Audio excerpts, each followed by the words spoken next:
Hello दोस्तों, मैं विशाल सोनी आप सभी का स्वागत करता हूं आपके अपने यूट्यूब चैनल विशाल बाबू सोनी ट्रिकी मैथ्स और एप्लीकेशन एक अकाडमी पर। बच्चों, हम सब पढ़ रहे थे कक्षा 10 की गणित का टॉपिक नंबर 3, दो चर वाले रैखिक समीकरण। हमने इसके पहले की क्लासेस में जान रखा है कि दो चर रैखिक समीकरण किसे कहते हैं, उसके बारे में और डिटेल समझा था। समीकरण और समीकरण में क्या अंतर है। उसके बाद हमने एक भी क्लास में पूरा पढ़ रखा है विलोपन विषय सवाल को कैसे हल कर सकते हैं, प्रतिस्थापन विषय सवाल को कैसे हल करते हैं, और वज्रगुणनखंड विषय हल कैसे करते हैं, और ग्राफीय विषय कैसे हल कर सकते हैं। दो चर वाले रैखिक समीकरण युग्म के जो सवाल हैं भाई मेरे, इनको हल करने के लिए दो विधियां हैं। एक आपका ग्राफीय विधि है, दूसरा बीजगणितीय विधि है। पहला कौन सा है? ग्राफीय विधि, दूसरा बीजगणितीय विधि। ग्राफीय विधि भी हमने सीख लिया, और जो बीजगणितीय विधि है उसके तीन प्रकार हैं, विलोपन विधि है, प्रतिस्थापन विधि है, और कौन सा भाई हमने बताया था? वज्रगुणन विधि। तीनों विधियां बीजगणित में पढ़ लिया, ग्राफीय विधि पढ़ लिया। इस पर फिर हमने सवाल भी कर लिया था। अब हमें पढ़ना है 3.1 का सवाल नंबर। हाँ, छोटी सी एक जानकारी आप लोगों के लिए थी।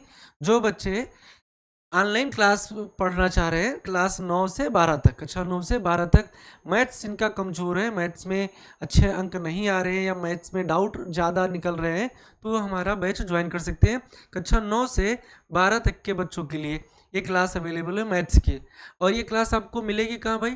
प्ले स्टोर पर जाइए और वहाँ से डाउनलोड कर लीजिए। एक इन अकाडमी है, एक इन अकाडमी एप्लीकेशन है, ये आपको प्ले स्टोर पर मिल जाएगा। वहाँ से आप डाउनलोड कर लीजिए। फिर अपने 9 से 12 तक की गणित से संबंधित जो भी डाउट है आप उस पर कर सकते हो। इसके बाद भी कोई अगर डाउट निकलता है तो आप इस नंबर पर संपर्क कर सकते हो। इस एप्लीकेशन पर भाई मेरे आपको फ्री क्लास नोट्स मिल जाएंगे, फ्री का चैप्टर वाइज टेस्ट भी आपको उपलब्ध हो जाएगा, सारे क्लास के लेक्चर सीरियल से आपको उपलब्ध हो जाएंगे। तो 9 से 12 तक पढ़ने वाले जो भी भाई हैं उनको आप सजेस्ट कर सकते हो। हमें पढ़ना था दो चर वाले रैखिक समीकरण, दो चर वाले रैखिक समीकरण। इसमें चलिए देखते हैं, सवाल कुछ हो चुका था। चलिए पहले थोड़ा सा रिवीजन कर लेते हैं। रिवीजन में क्या है, इसमें हमने पढ़ा था कि दो चर वाले रैखिक समीकरण युग्म अगर आपको दिया जाए, युग्म दिया a1x plus b1y plus c1 बराबर 0, और दूसरा अगर आपको दिया जाए a2x plus b2x plus b2y और प्लस c2 बराबर 0, ये आपको समीकरण युग्म दिए गए हैं। अब इनसे कुछ अलग अलग केस निकलते थे, इनके बारे में चलिए एक बार रिवीजन कर लेते हैं। तो भाई मेरे केस फर्स्ट कहता है कि यदि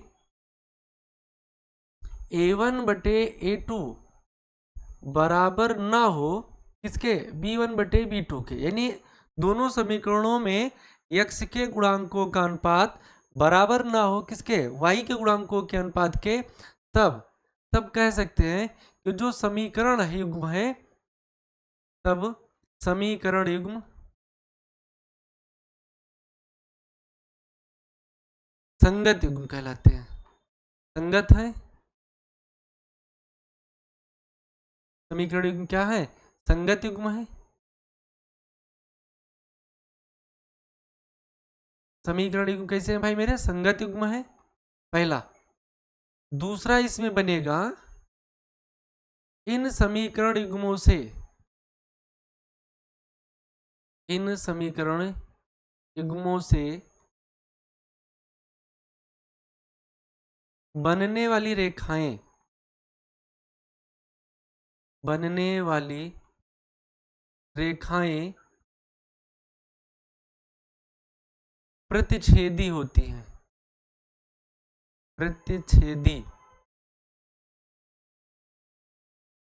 होती हैं। यानी कुछ इस तरीके से रेखाएं बनेगी, एक दूसरे को प्रच्छेद करेंगी। कब? जब a1 बटे a2 is not equal to b1 बटे b2, यानी जो समीकरण युग्म आपको दिया जाए तो उनमें x के गुणांकों का अनुपात और y के गुणांकों का अनुपात बराबर ना हो, तो पहला तो बनेगा समीकरण युग्म संगत युग्म होगा, और इन समीकरण युग्मों से बनने वाली रेखाएं प्रच्छेदी रेखा होंगी, कुछ इस तरीके से रेखा बनेगा। तीसरा इसमें प्रतिबंध होता है भाई मेरे कि समीकरण युग्म के अद्वितीय हल होंगे। समीकरण युग्म जो है, समीकरण युग्म का अद्वितीय हल होगा, अद्वितीय हल होगा। कैसा हल होगा? अद्वितीय हल होगा। ये पेपर पूछ लेता है कि बताओ दो चर वाले रैखिक समीकरण के अद्वितीय हल कब होते हैं? तो आपको सीधा बताना, अद्वितीय हल के लिए भी यही बताना है। समीकरण युग्म से बनने वाली रेखाएं प्रच्छेदी कब होती हैं? तो भी यही कंडीशन है। समीकरण युग्म संगत कब होए? तब भी आपको यही बताना है। इसमें कोई दिक्कत हो भाई मेरे बताओ। तीसरा केस इसमें, दूसरा केस कहता, पहला हुआ, दूसरा केस कहता है इसमें केस सेकंड। केस सेकंड कहता है कि यदि a1/a2 बराबर हो जाए b1/b2 के और बराबर हो जाए c1/c2 के, तब अगर तीनों बराबर हो रहे हैं, a1/a2 बराबर b1/b2 बराबर c1/c2, यानी x के गुणांकों का अनुपात बराबर y के गुणांकों का अनुपात बराबर अचर पद का अनुपात, ये तीनों अनुपात आपस में बराबर हो जाए, तब क्या क्या कंडीशन होता है? पहला ये होगा समीकरण युग्म समीकरण युग्म संगत युग्म है।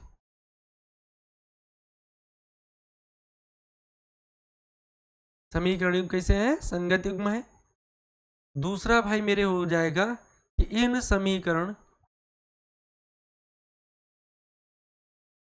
युग्मों से बनने वाली रेखाएं,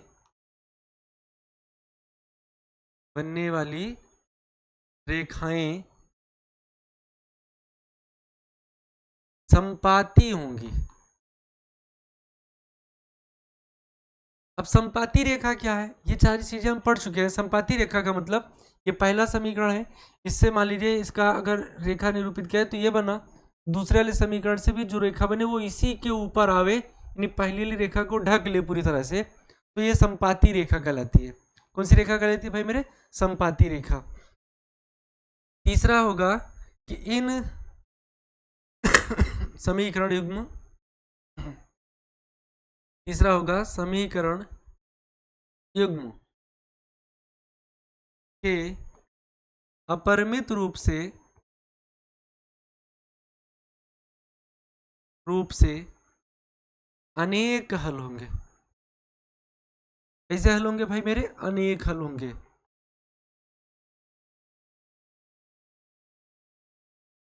कोई पूछेगा कि दो चर वाले रैखिक समीकरणों के अनेक हल कब होते हैं? तो आपको बताना a1/a2 बराबर b1/b2 बराबर c1/c2।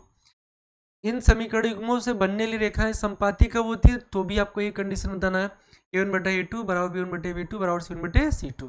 संगत में भी यही रहेगा। केस तीसरा है केस थर्ड।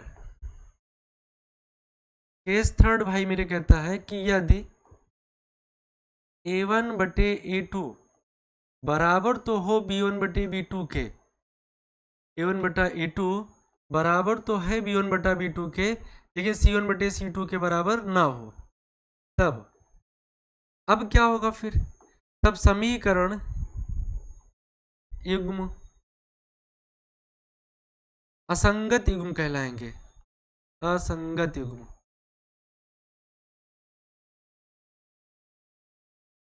तब समीकरण युग्म कैसे होंगे? असंगत युग्म होंगे, मतलब उस समीकरण को हम हल नहीं कर सकते, यानी उस समीकरण का कोई हल नहीं होगा। दूसरा क्या होगा इसमें? इन समीकरण युग्मों से बनने वाली रेखाएं, बनने वाली रेखाएं समांतर होंगी। बनने वाली रेखाएं समांतर होंगी। और तीसरा कंडीशन होगा भाई मेरे इसमें, समीकरण युग्म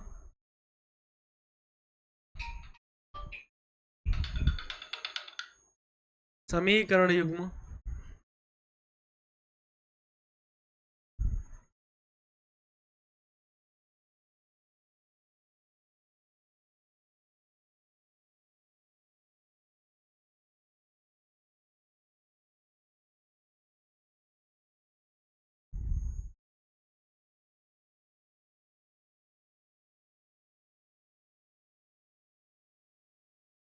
तीसरा होगा इसमें समीकरण युग्म, जैसा कि पहले बता चुके हैं, समीकरण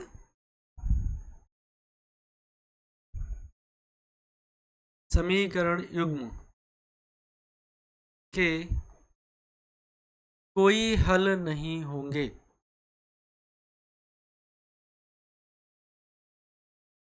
नहीं होंगे मतलब इस प्रकार के समीकरण का कोई हल नहीं होगा, यानी उस समीकरण को हम हल नहीं कर सकते हैं।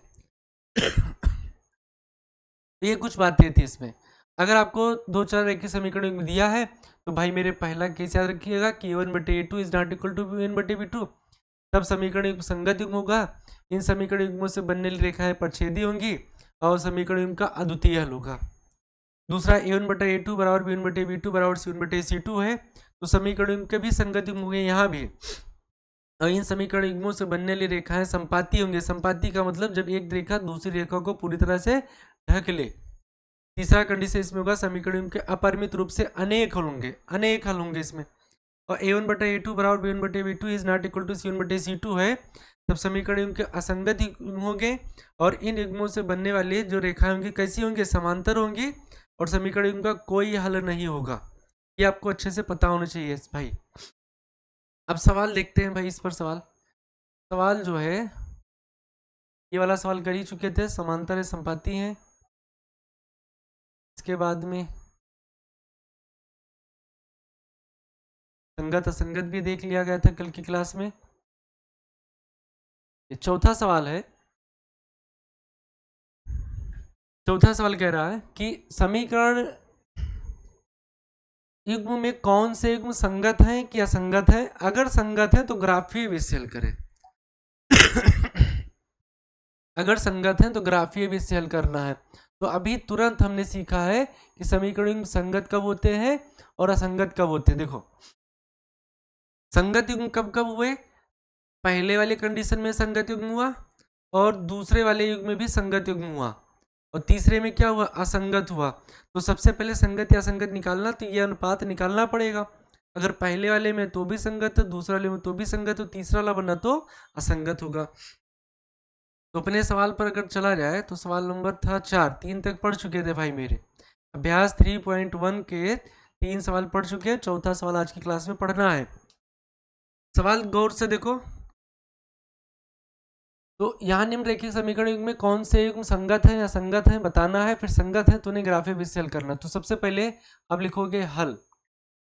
भाई मेरे हल लिखते हैं गणित में। हल लिखने के बाद समीकरण को आप इसे उतार लीजिए।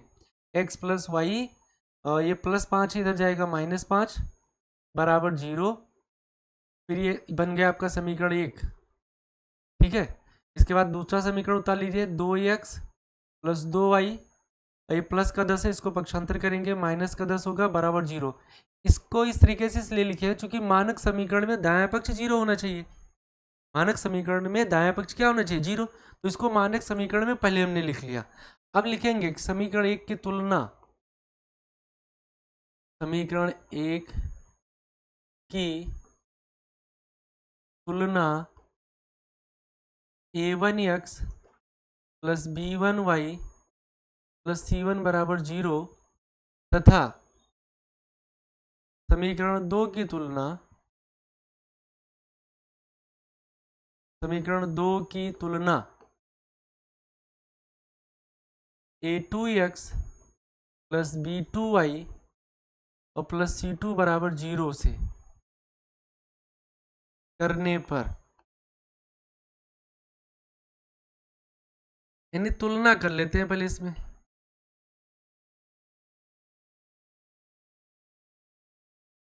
ठीक है, तो जब तुलना करेंगे तो समीकरण 1 की तुलना करें a1x plus b1 plus c1 बराबर 0 से करेंगे तो x के गुणांक को a1 कहेंगे, y के गुणांक को b1 करेंगे, उस अचर पर जो बचेगा उसको c1 कहेंगे। तो समीकरण 1 में x का गुणांक देखो तो 1 लिखा है, y का गुणांक 1 मानते हैं अगर कुछ ना लिखा हो तो भाई मेरे a1 बराबर 1 आ जाएगा, a1 बराबर 1 आएगा, b1 बराबर भी 1 आ जाएगा और c1 का मान आपका आ जाएगा कितना, c1 बराबर आपका आ जाएगा -5।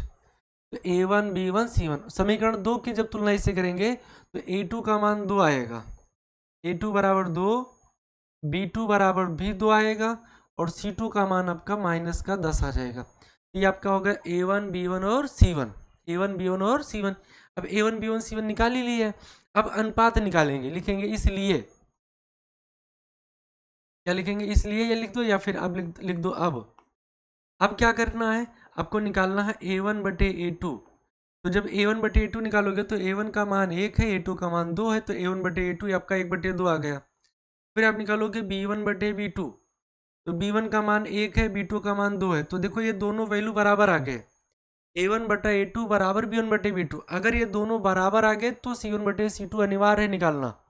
अगर ये दोनों बराबर ना आते तो हमें c1/c2 की जरूरत नहीं थी, लेकिन a1/a2 बराबर b1/b2 अगर आ रहा है तो आपको c1/c2 निकालना अनिवार्य है।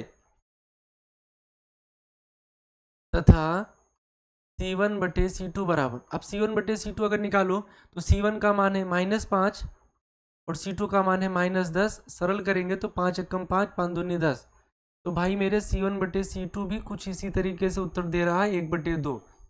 तो यहाँ अगर आप गौर से देखो तो तीनों जगह 1/2 ही आ रहा है, तीनों अनुपातों का मान 1/2 ही आ रहा है। तो लिखोगे चूंकि a1/a2 बराबर है b1/b2 और बराबर है c1/c2 के। अब तीनों बराबर हैं, इसलिए दिए गए समीकरण युग्म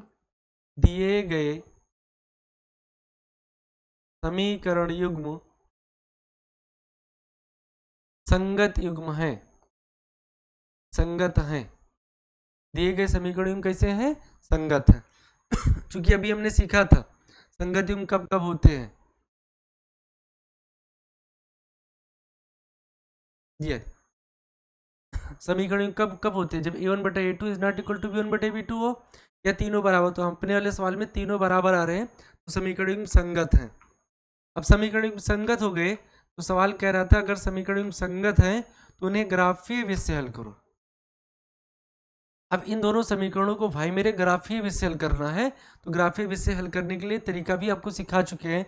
इसके लिए आप पहले समीकरण 1 से x का मान निकाल लो या y का, यहाँ लिख देंगे समीकरण 1 से। अब समीकरण 1 से चाहे x का मान निकालो चाहे y का, तो हमने y का मान निकाल लिया। तो भाई मेरे y बराबर अगर मान निकालते हो तो ये प्लस का x इधर जाएगा, माइनस का x हो जाएगा, और ये माइनस का 5 है तो ये आपका प्लस का 5 हो जाएगा। तो y बराबर आपका आएगा -x + 5। इसके लिए एक टेबल बनाते हैं हमेशा, ग्राफ विधि से हल करने के लिए टेबल चाहिए आपको। अब टेबल में आपको x और y के मान लेने होते हैं, यहाँ लिख देना x, यहाँ लिख देना होता y। मान आप इसमें चूंकि ये कोई मतलब या आय तो निकालना नहीं, इसमें कोई संख्या नहीं निकालनी है, केवल x और y की वैल्यू पूछ रहा है। तो आप इसमें x का कोई भी वैल्यू रख सकते हो, प्लस में भी रख सकते हो, माइनस में भी रख सकते हो, जीरो भी रख सकते हो, बटे में भी रख सकते हो, दशमलव भी रख सकते हो, अपरिमेय भी रख सकते हो, परिमेय भी रख सकते हो, कुछ भी वैल्यू रख दो इसमें, ठीक है। लेकिन आपको वही वैल्यू रखना है जिसमें सरलीकरण कम हो, जोड़ घटाव कम करना पड़े, आसानी से सरल हो जाए, उसको हम आसानी से हम कार्तीय तल पर निरूपित भी कर दें, ग्राफ भी उसका बना सकें। तो इस तरीके से वैल्यू लेना होता है। तो इसके लिए हम काम क्या करते हैं, पहले x की वैल्यू इसमें 0 ले लेते हैं। अब आप बताइए कि अगर इसमें x का मान हम 0 ले लें तो आपका प्लस का 5 ही तो बचा, तो y बराबर 5 आ जाएगा। तो x बराबर 0 पर y का मान 5 आ गया। अगली बार अब y का मान, चलिए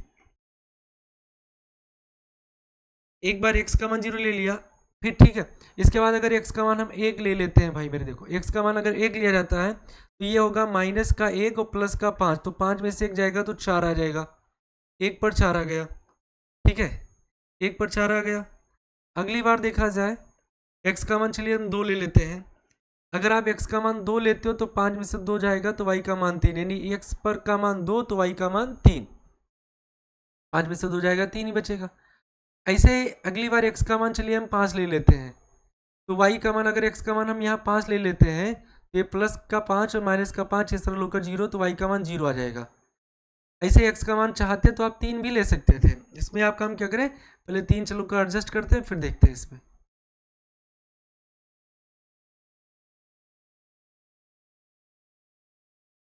x का मान चलिए अगर हम 3 ले लेते हैं तो x का मान 3 लेंगे तो 5 में से 3 जाएगा 2 आएगा, फिर 5 ले लेते हैं, 5 पर 0 आ गया। या आप इस तरीके से भी समझ जाइए कि ग्राफ जब भी बनाना हो तो एक बार x का मान 0 लिया करिए तो y का मान निकलेगा, फिर एक बार y का मान जरूर 0 ले लिया करें, ठीक है। कोई विशेष नियम नहीं कि आपको ऐसा ही करना है, लेकिन ये आपसे इससे क्या होगा कि ग्राफ थोड़ा आसान हो जाएगा। चलिए अब ये एक्स वाई का मान लेकर हमने टेबल तो बना लिया, अब इसको ग्राफ, इसकी सहायता से ग्राफ बनाना है। तो चलिए एक काम और कर लेते हैं। इसमें पहले काम क्या करना है, दूसरे वाले का भी हम टेबल बना ले, तब चलिए ग्राफ बनाते हैं।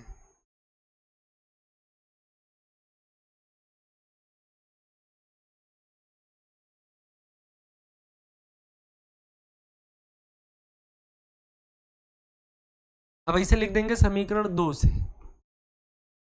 समीकरण 2 से कोई जरूरी नहीं कि आप समीकरण 1 को से टेबल बनाओ, पहले इसका ग्राफ बना दे फिर 2, कोई दिक्कत नहीं, आप पहले हल कर लीजिए, कोई समस्या नहीं इसमें। समीकरण 2 से भी आप y का मान निकाल लीजिए। तो भाई मेरे y का मान निकालोगे तो प्लस का 2x हो जाएगा, माइनस का 2x हो जाएगा। तो y बराबर आपका आ गया माइनस का 2x, और ये -10 है, इधर जाएगा पक्षांतर होकर प्लस का 10 हो जाएगा। और 2y था, हमने y लिखा, तो ये 2 गुणे का है, तो ये आपका बटे में चला जाएगा। तो ये कुछ इस तरीके से y का मान निकल आया, y का एक कुछ इस तरीके से मान आया। अब इसके लिए आप टेबल बना दीजिए इसे। अगर आप टेबल बनाते हो तो टेबल में आप लिख दीजिएगा x और फिर लिख दीजिएगा y। तो अगर x का मान आप 0 ले लेते हैं, पहले ही 0 लेंगे, तो जैसे ही 0 लेंगे तो 2 0 हम 0, यानी ये पद खत्म। तो 10/2, तो 2 पंचे 10। देखो यहाँ y बराबर अपने को निकला है -2x + 10/2। तो अगर x का मान इसमें हम 0 ले लेते हैं, तो भाई 2 0 0 खत्म, तो 10/2, तो 2 पंचे 10। तो भाई मेरे y का मान 5 आ जाएगा। y का मान आपका 5 आ जाएगा। x का मान 0 लेने पर y का मान 5 है यहाँ, कोई दिक्कत। अगली बार x का मान आप 1 ले लीजिए। चलिए, तो अगर 1 लेते हैं तो 2 1 कम 2, माइनस का 2, तो 10 में से 2 घटाएंगे 8 बचेगा, 8 को 2 से भाग करेंगे 4 आ जाएगा। तो 1 पर 4 आ गया। देखो सेम वैल्यू आ रहा है, क्यों आ रहा है? क्योंकि दोनों एक ही समीकरण है, क्योंकि इनके x और y अचर पदों का अनुपात बराबर आया, इसलिए वैल्यू सेम आएगा। सेम वैल्यू पर ही लेंगे, इससे हटकर भी ले लेते हैं। चलिए x का मान हम ले लेते हैं, इसमें 4 ले लेते हैं, 4 ले लेते हैं। तो x का मान भाई मेरे 4 लेते हैं, तो 4 दूनी 8 होगा, बोलो। तो माइनस का 8 प्लस का 10, फाइनल वैल्यू आएगा 2, और बटे का 2 है, तो 2 से 2 सरल होकर आपका 1 आ जाएगा। तो x का मान 1 आ गया। जैसे यहाँ 5 लिए थे, तो यहाँ भी 5 चाहो तो आप ले लो, चाहो तो 6 ले लो, कोई फर्क नहीं पड़ने वाला। जैसे हमने 6 ले लिया, तो अगर ये x का मान यहाँ 6 लेते हैं, तो 6 दूनी 12, माइनस का 12 प्लस का 10 बटे 2 घटेगा, तो ये आपका आ जाएगा -2/2, सरल होकर फाइनल वैल्यू निकला -1। तो 6 पर भाई मेरे माइनस का 1 आ गया। अगली बार y का मान आप 0 ले, तो 0 लेंगे तो 2 0 हम 0, तो -2x बराबर -10, ये सरल होकर x बराबर 5 आ जाएगा। बस कुछ इस तरीके से आप टेबल लेकर वैल्यू लिख दिए। जब ये टेबल बन जाए तो आप काम क्या करिए कि इसका ग्राफ बनाना है। क्या बनाना है भाई मेरे? ग्राफ। तो चलिए ग्राफ बनाने के लिए काम क्या करें, इसमें हम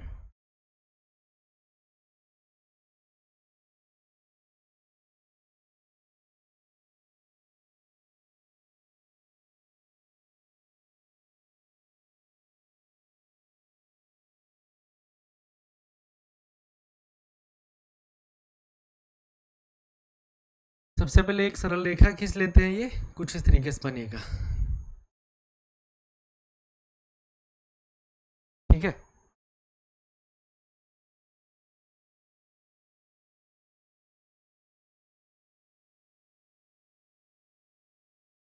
माइनस में कोई वैल्यू ज़्यादा है नहीं, तो माइनस की तरफ ज़्यादा नहीं ले रहे हैं, ठीक है।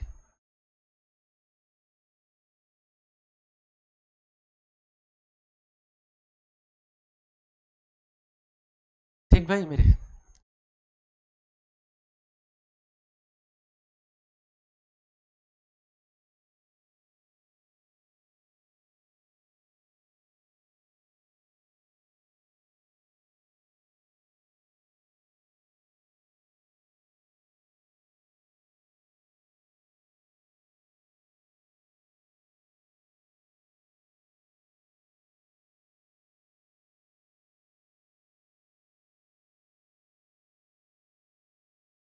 ये इस पर संख्या लिख रहे हैं। ये आपका हो गया 1 2 3 4 5 6 7 8। बस यहाँ लिख देते हैं संख्या रेखा -1, -2, -3, -4, -5। इसी तरीके से चलिए इस पर भी लिख देते हैं। आपको जो भी नंबर लिखना है बराबर दूरी पर अंक लिखना है, संख्या। ये नहीं कि दोनों संख्याओं के बीच का अंतर बराबर ना हो। अगर अंतर बराबर नहीं है तो ग्राफ सही नहीं बनेगा भाई मेरे। यहाँ भी चलिए लिख देते हैं।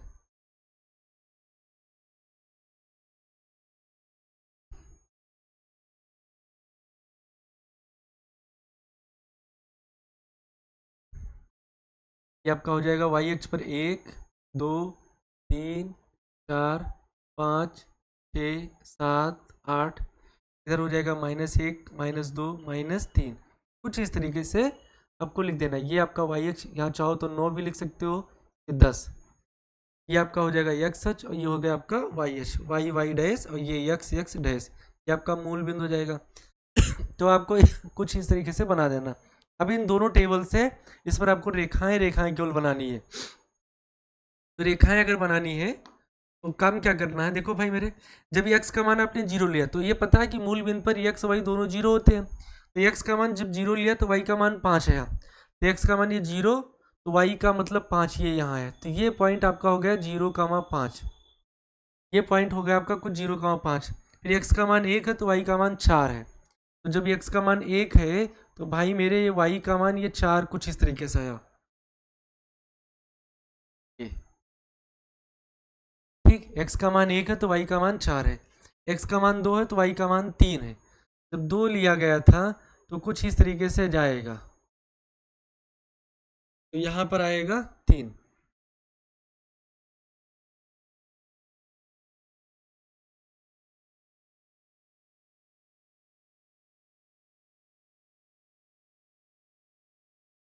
ये 2 पर 3 आया, फिर 3 पर 2 आ जाएगा। एक्स का मान 3 तो वाई का मान 2 आया। एक्स का मान 3 तो वाई का मान 2 ये हो जाएगा। अगली बार एक्स का मान 5 है तो वाई का मान 0 है। एक्स का मान 5 वाई का मान 0 ये यहाँ आ जाएगा। अब इसको मिला देंगे आप, बिल्कुल सीधा बनेगा भाई मेरे। अब आगे भी खींच सकते हो इसे बढ़ाकर, कोई जरूरी नहीं कि भाई यहीं पर तक सीमित कर दे। ये पूरा मिलकर जाएगा, बिल्कुल इसी पॉइंट से जाएगा। ये इस रेखा का ग्राफीय निरूपण हो गया, इस वाले समीकरण 1 का ग्राफीय निरूपण। ठीक, अब दूसरे वाले को निरूपित कर देते हैं। चलिए दूसरे वाले को अगर निरूपित करते हैं तो यहाँ भी देखो एक्स का मान 0 तो वाई का मान 5 है। तो एक्स का मान जब 0 लिए तो वाई का मान 5, यही तो बना। एक्स का मान 1 तो वाई का मान 4, तो यही पॉइंट बना इसके लिए भी। एक्स का मान 4 है तो वाई का मान 1 है, तो 4 पर 1 ये बना, इसी पर आएगा। एक्स का मान 6 है तो वाई का मान -1 है। तो एक्स का मान जब 6 है तो वाई का -1 ये यहाँ आ जाएगा। एक्स का मान 5 है तो वाई का मान 0 ये यहाँ आ जाएगा।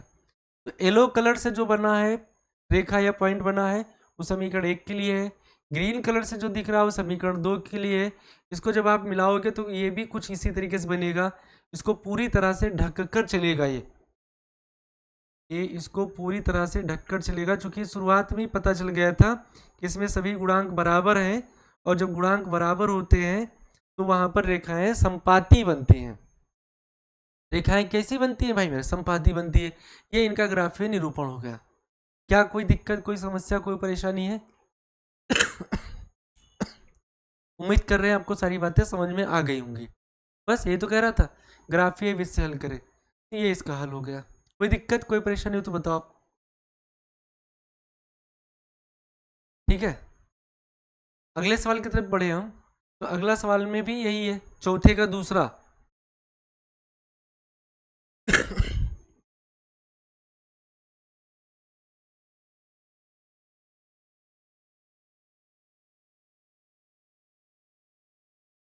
चौथे का दूसरा, पहला वाला भी हमने सीखा है, दूसरा वाला भी वही कह रहा है। पहले बताना है कि ये समीकरण जो दिए गए संगत हैं कि असंगत हैं। संगत है तो उनको ग्राफीय विधि से हल करो, असंगत है तो कोई बात ही नहीं, उसका हल होगा ही नहीं, क्योंकि उससे बनने वाली रेखाएं जो होंगी समांतर होती हैं। तो इसमें साफ साफ कह रहा है कि अगर संगत है तो ग्राफीय विधि से हल करो, और संगत नहीं है तो उसको हल करने की जरूरत नहीं है। चलिए पहले लिखते हैं सवाल में हल। हल लिखने के बाद में समीकरण को नोट कर लेते हैं। समीकरण आपका पहला लिखा है x - y = 8, ये समीकरण है आपका 1। दूसरा लिखा है 3x - 3y और बराबर का दिया है 16, ये समीकरण आपका दिया है 2। अब वही काम करना है कि इनके एक्स वाई के गुणांकों का अनुपात निकालना है।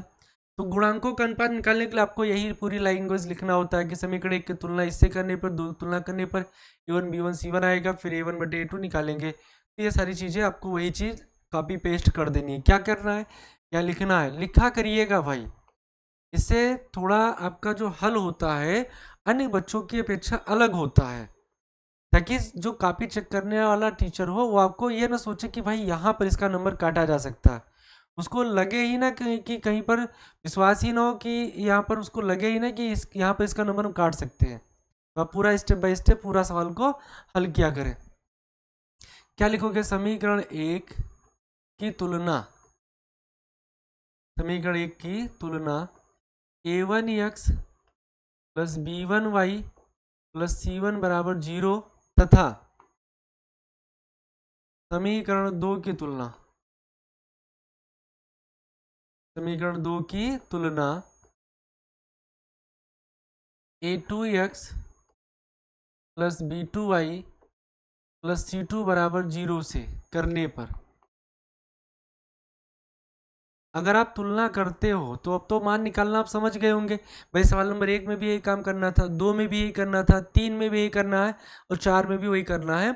वही मतलब समीकरण एक से A1 का मान B1 का C1 का। तो यहाँ गुणांक अगर देखो आप, हाँ एक बात यहाँ पर हमने नहीं लिखा, अब लिख लीजिए। क्या लिखे, जब भी आप समीकरण बनाइए तो उसको पहले मानक रूप में जरूर लिख लिया कीजिए। मानक रूप का मतलब दायां पक्ष 0, तो प्लस का 8 है तो ये आपका हो जाएगा माइनस का 8, तो यहाँ बचेगा 0। प्लस का 16 इसको पक्षांतर करेंगे तो माइनस का 16 हो जाएगा बराबर का 0। मानक रूप में जरूर लिखा कीजिए ताकि आपको तुलना करने में कोई दिक्कत ना हो। तो तुलना के देखो x का गुणांक A1, तो यहाँ से तुलना करेंगे तो A1 बराबर आपका आ गया 1, कुछ नहीं है गुणांक तो 1 मानेंगे। B1 का मान आपका आ गया -1, C1 का मान भाई मेरे आ गया माइनस का 8। A2 का मान अगर निकालो तो आप A2 का मान 3 आ गया, B2 का मान भाई मेरे माइनस का 3 आ गया और C2 का मान आपका माइनस का 16 आ गया। ये हमने A1 B1 C1 A2 B2 C2 सारे वैल्यू निकाल लिए। अब इसमें इनका अनुपात निकालना है, लिखेंगे अब। तो जब अगर अनुपात निकालें तो अनुपात किसका चाहिए, हमें A1 बटा A2 चाहिए। तो भाई मेरे A1 का मान 1 है और A2 का मान 3, इससे ज़्यादा सरल होगा नहीं। फिर B1 बटे B2 निकाल लें तथा B1 बटे B2 निकालें। तो B1 का मान है -1 और B2 का मान -3, तो ये माइनस से माइनस सरल हो जाएगा। तो B1 बटे B2 कुछ आपका इस तरीके से आ जाएगा।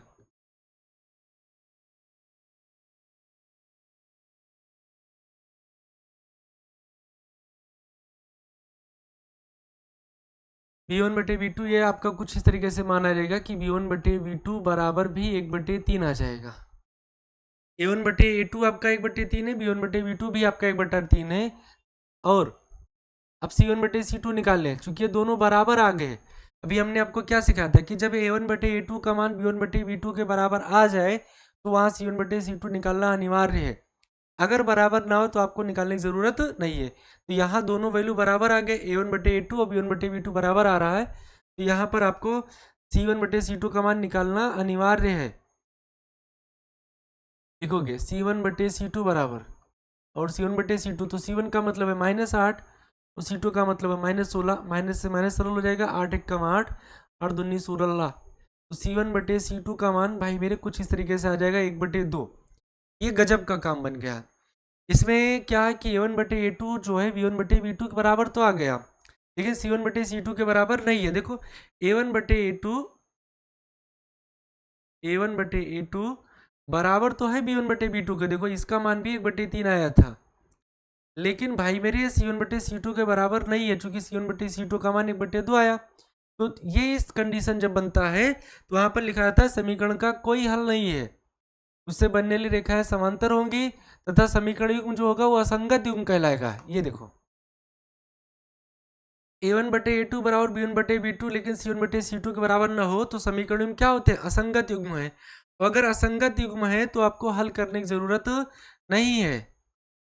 अगर असंगत युग्म है तो आपको हल करने की जरूरत भाई मेरे नहीं है, लिख देना। चूंकि A1 बटे A2 बराबर B1 बटे B2 is not equal to C1 बटे C2, इसलिए दिए गए समीकरण युग्म, दिए गए समीकरण युग्म असंगत हैं। दिए गए समीकरण युग्म कैसे हैं? असंगत हैं। अब अगर ये समीकरण युग्म असंगत हैं तो आपको हल करने की जरूरत नहीं है। अतः दिए गए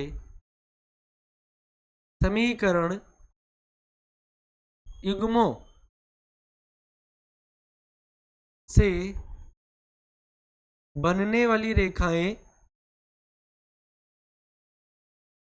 बनने वाली, ये पूछ नहीं रहा लेकिन आपको लिखवा रहे हैं चूंकि लक्षण में, बनने वाली रेखाएं समांतर होंगे। सवाल ये पूछ नहीं रहा था, सवाल में कह रहा था कि संगत है कि असंगत। अगर संगत है तो ग्राफ ही विशल कर दो, ये बात तो कंफर्म होगा कि असंगत है, तो इसको हल करने की जरूरत नहीं। लेकिन आप ये लिखना चाहो तो लास्ट में लिख दे सकते हो। अतः दिए गए समीकरण युग्मों से बनने वाली रेखाएं समांतर हैं तथा समीकरण युग्म का कोई हल नहीं होगा, तथा समीकरण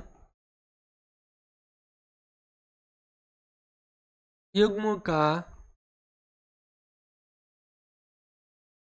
कोई हल नहीं होगा।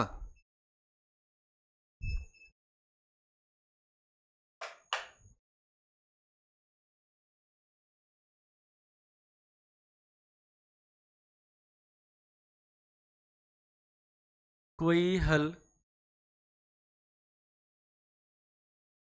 नहीं होगा।